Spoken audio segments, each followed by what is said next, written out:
أعوذ بالله من الشيطان الرجيم. بسم الله الرحمن الرحيم.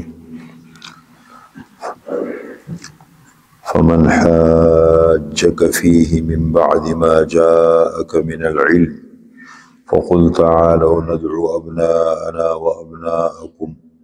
ونساءنا ونساءكم وأنفسنا وأنفسكم ثم نبتهل فنجعل لعنة الله على الكاذبين إن هذا لهو القصص الحق وما من إله إلا الله وإن الله لهو العزيز الحكيم فإن تولوا فإن الله عليم بالمفسدين. فمن حاجك فيه، بس جو شخص بحث کرے، جھگڑا کرے آپ سے اے پیغمبر حضرت عیسیٰ علیہ السلام کے بارے میں، من بعد ما جاءک من العلم، بعد اس کے کہ آپ کے پاس اصل علم آ چکا ہے، فقل تعالوا، پس آپ کہہ دیجئے تعالوا آ جاؤ، ندعو ابناءنا و ابناءکم، ہم بلا لیتے ہیں اپنے بیٹوں کو، تم بلاؤ اپنے بیٹوں کو، ونساءنا ونساءکم، اور ہم بلا لیتے ہیں اپنی عورتوں کو، تم بلاؤ اپنی عورتوں کو، وانفسنا وانفسکم، اور ہم آ جاتے ہیں اور تم آ جاؤ، ثم نبتہل، پھر ہم مباہلہ کرتے ہیں، فنجعل لعنت اللہ علی الکاذبین، پس کر دیتے ہیں اللہ کی لعنت جھوٹوں پر، ان ھذا لہو القصص الحق، بے شک یہ جو کچھ بیان ہوا یہ اصل حقیقی حق ہے، حقیقی حق بیان ہے، وما من الہ الا اللہ، اور اللہ کے سوا کوئی معبود نہیں، وان اللہ لہو العزیز الحکیم، اور بے شک اللہ تعالی البتہ وہ غالب ہے اور حکمت والا ہے، فإن تولوا، پس اگر وہ لوگ نہ مانیں پھر جائیں، فإن اللہ علیم بالمفسدین، پس بے شک اللہ تعالی فسادیوں کو خوب جانتے ہیں۔ یہ دیکھیں یہ 3 آیتیں ہیں، آیت نمبر 61، 62 اور 63۔ آپ حضرات نے پیچھے پڑھا کہ آپ صلی اللہ علیہ وسلم کی خدمت میں نجران کی عیسائیوں کا ایک وفد آیا تھا۔ نجران سے یہ ایک علاقہ تھا، وہ وہاں سے یہ اصل میں تھے عرب، انہوں نے عیسائی مذہب اختیار کر لیا تھا، اور روم کے بادشاہ کی طرف سے ان کو بہت مراعات حاصل تھی، ان کے لیے بہت بڑا گرجا بنایا تھا، ان کے لیے تعلیم کا انتظام کیا، ان کو بڑے بڑے وظائف ملتے تھے، پڑھے لکھ کے لوگ تھے، تعلیم کا سب۔ تو سن 8 ہجری میں جب مکہ فتح ہوا اور مسلمانوں کو پورے جزیرۃ العرب پر غلبہ ملا، تو آپ نے فطری طور پر دیکھا ہوگا کہ جو بھی حکومت آتی ہے لوگ پھر وہ کرتے ہیں، اب جب انقلاب آ گیا تو قبائل عرب آنا شروع ہو گئے اپنی وفاداری کے ہم مقابلہ نہیں کریں گے۔ ظاہر بات ہے اب حکومت کی طرف سے اعلان ہوگا کہ بھائی بتاؤ کس نے رہنا ہے، کس طرح رہنا ہے، تو یہ مختلف قسم کے وفود آئے، تو ان میں ایک ان کا وفد آیا، 60 افراد پر مشتمل تھا، اور یہ مدینہ منورہ پہنچا۔ اصل آنے کا مقصد یہ تھا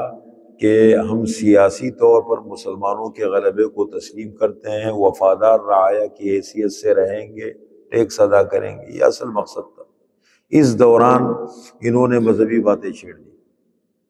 حضرت عیسیٰ علیہ السلام کی الوہیت کا مسئلہ چھیڑ دیا، بحث و مباحثہ شروع کر دیا۔ اب اللہ کے نبی سے تم کیا بحث کرو گے بھائی، ان پر وحی اتر رہی ہے، جگہ جگہ پر بے بس ہو گئے۔ آخر میں جب بالکل بے بس ہو گئے اور پھر بھی نہیں مانے، تو قرآن کریم نے ان کو ایک چیلنج دیا، ایک کام کرو کہ اب بھی نہیں مانتے حق کے باوجود، تو نبی کا سینہ ہے کہ غلبہ ان کے پاس ہے، تم آئے ہو تم بحث کرتے ہو۔ یہ تو ان کو کہا جائے کہ بھائی تم نے رہنا ہے اس ملک کے اندر، جنگ کرنی ہے، بس یہ بتاؤ ہماری بالادستی کو تسلیم کرنا ہے سیاسی طور پر، یا تم نے بحث کرنی ہے۔ لیکن پھر بھی آپ صلی اللہ علیہ وسلم کا ضربت انبیاء کا تو بہت بڑا سینہ ہوتا ہے نا، سب کو لے کے چلتے ہیں، سب کو برداشت کرتے ہیں، آپ صلی اللہ علیہ وسلم نے پھر بھی برداشت کی۔ آخر میں قرآن نے یہ آیت نازل کی کہ اب بھی ان کو بات سمجھ میں نہیں آتی، تو ان کو بولو آ جاؤ مباہلہ کر لیتے ہیں۔ مباہلہ کس کو کہتے ہیں؟ جب کسی چیز میں شک ہو جائے کہ حق کیا ہے، سمجھ میں نہ آئے۔ حالانکہ یہاں پر تو حق واضح ہے، ان کو بھی اچھی طرح معلوم تھا کہ نبی آخر الزمان ہے، بہت اچھی طرح، بڑے مذہبی علماء ان کے ساتھ آئے تھے، ان کو انجیل اور تورات کے کا علم تھا، لیکن اس کے باوجود بھی جب کسی چیز کے معاملے میں یہ بات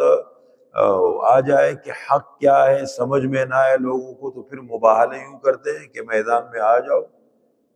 مباہلے کا معنی، ابتحال کے معنی الدعاء بالتضرع،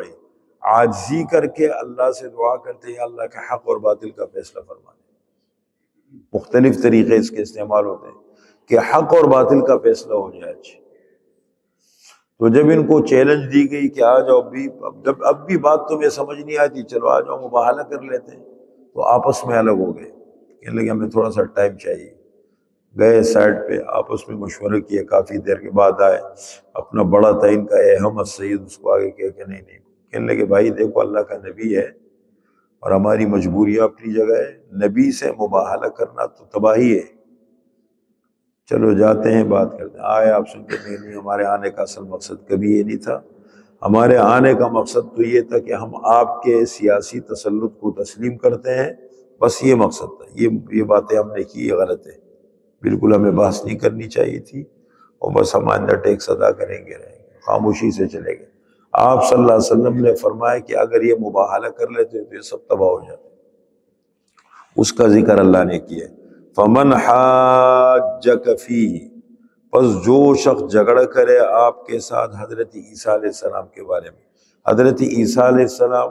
حضرت مریم علیہ السلام کی پوری کہانی، اصل حقیقت کیا ہے وہ ہم نے بیان کر دیا آپ کے سامنے، ایک ایک چیز بتا دی، وہ مین باتیں ہیں۔ پس جو بحث کرے آپ کے ساتھ، جھگڑا کرے عیسیٰ علیہ السلام کے بارے میں، من بعد ما جاءک من العلم، بعد اس کے آپ کے پاس وحی کے ذریعے سے علم آ چکا ہے، پس ان سے کہہ دو تعالوا، آ جاؤ، ندعو ابناءنا و ابناءکم، ہم اپنے بیٹوں کو بلا لیتے ہیں، تم اپنے بیٹوں کو بلا لو، و نساءنا و نساءکم، ہم اپنی عورتوں کو بلاتے ہیں، تم اپنی عورتوں کو بلاؤ، وانفسنا و انفسکم، اور ہم آ جاتے ہیں اور تم آ جاؤ میدان میں آ کے، ثم نبتہل فنجعل لعنت اللہ علی الکاذبین،